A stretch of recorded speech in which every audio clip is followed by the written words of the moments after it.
ขอบ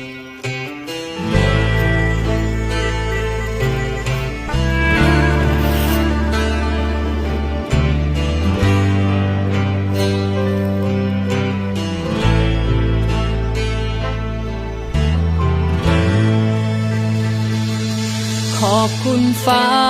ที่ทำให้เฮาได้พอกันขอบคุณสวรรค์ที่รู้ตนฉันในวันนี้ใจบ่เคยหักใครยังเฝ้ารอมาหลายปีเจ็บกี่ทีช้ำกี่ทีก็ยังรอเธอเสมออยากสิขอให้ได้บอกรักษาใจน้องได้บอกแค่สิ่งเดียวที่น้องขอพี่ชายเอ๋ยหากว่าหักน้องคนนี้อย่าหนีกันไปอีกเลยอย่าทิ้งกันเหมือนเคยเด้อ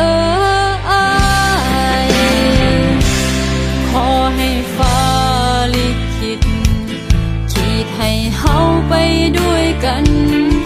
รวมสร้างฝันวันข้างหน้าให้ฟ้าสดใสมอบความรักที่เพียงเธอจะไม่เพลอนอกใจจะเหน็ดจะเหนื่อยแค่ไหนจับมือฉันไว้นะคนดีอยากสิขอรักษาใจน้องได้บอกแค่สิ่งเดียวที่น้องขอพี่ชายเอ๋ยหากว่าหักน้องคนนี้อย่าหนีกันไปอีกเลยอย่าทิ้งกันเหมือนเคยเด้อ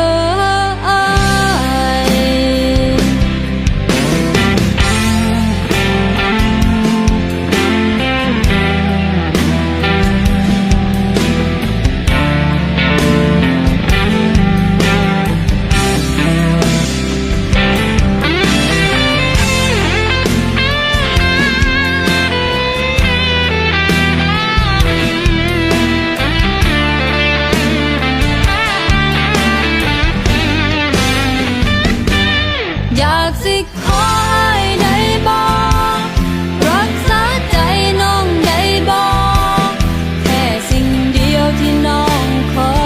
พี่ชายเอ๋ยหากว่าหักน้องคนนี้อย่าหนีกันไปอีกเลยอย่าทิ้งกันเหมือนเคยเด้อที่น้องขอเด้อ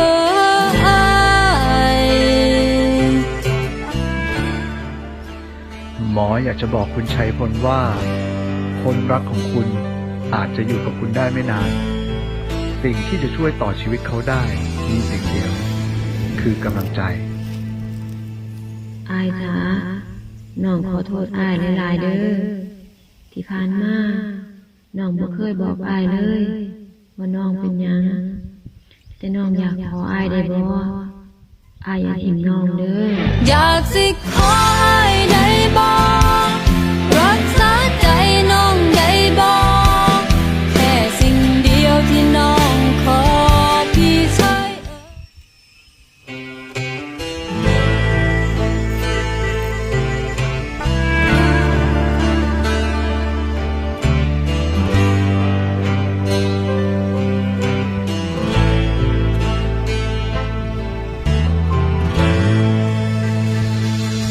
ขอบคุณฟ้าที่ทำให้เฮาได้พอกันขอบคุณสวรรค์ที่รู้ตนฉันในวันนี้ใจบ่เคยหักใคร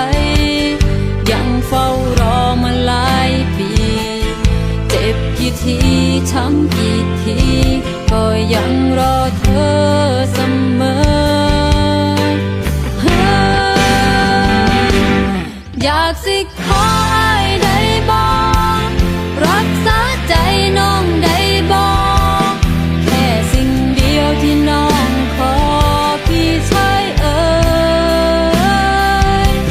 หากว่าฮักน้องคนนี้อย่าหนีกันไปอีกเลยอย่าทิ้งกันเหมือนเคยเด้ออ้าย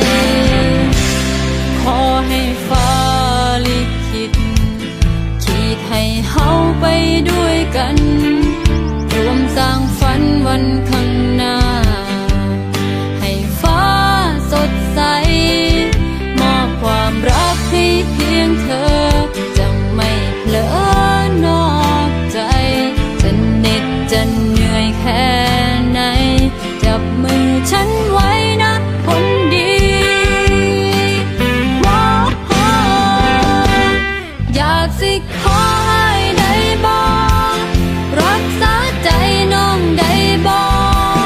แค่สิ่งเดียวที่น้องขอพี่ชายเอ่ยหากว่าฮักน้องคนนี้อย่าหนีกันไปอีกเลยอย่าทิ้งกันเหมือนเคยเด้ออ้าย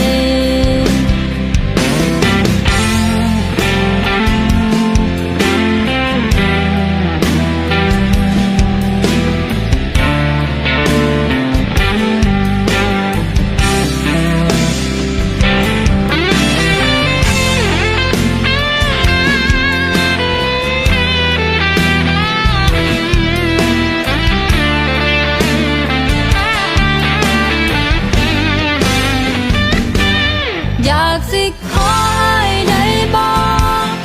รักษาใจน้องได้บ่แค่สิ่งเดียวที่น้องขอ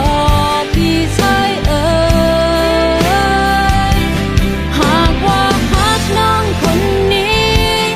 อย่าหนีกันไปอีกเลยอย่าทิ้งกันเหมือนเคยเด้ออ้ายแค่สิ่งเดียวที่น้องขอเด้ออ้าย หมออยากจะบอกคุณชัยพลว่า คนรักของคุณอาจจะอยู่กับคุณได้ไม่นาน สิ่งที่จะช่วยต่อชีวิตเขาได้มีสิ่งเดียว คือกำลังใจ อายจ๋า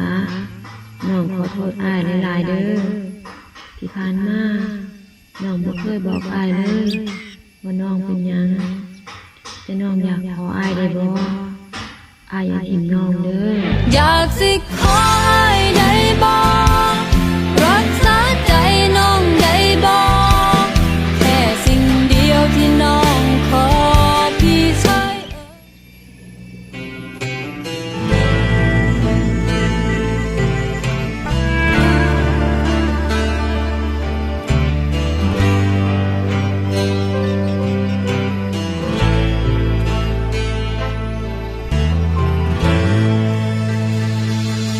ขอบคุณฟ้า